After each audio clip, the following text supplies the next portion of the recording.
J'ai fait souvent ce rêve étrange et pénétrant.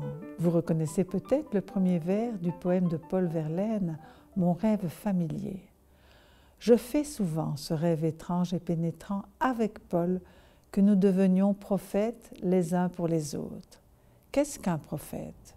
Quand je regarde dans le Premier Testament, où les prophètes sont très présents, je découvre que personne n'est prophète. Tous le deviennent quand ils se sentent interpellés par une parole qui les dépasse et qui prend vie en eux.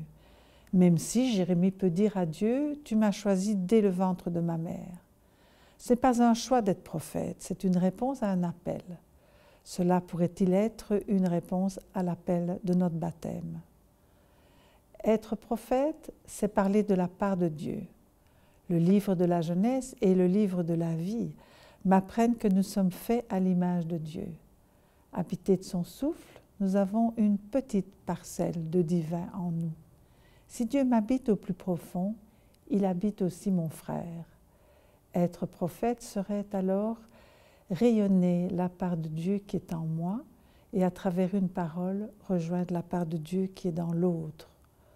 Quand on exprime une parole prophétique, une parole qui fait mouche, qui touche au plus profond, le plus souvent on ne s'en rend pas compte, sauf si l'autre vous le confie par après.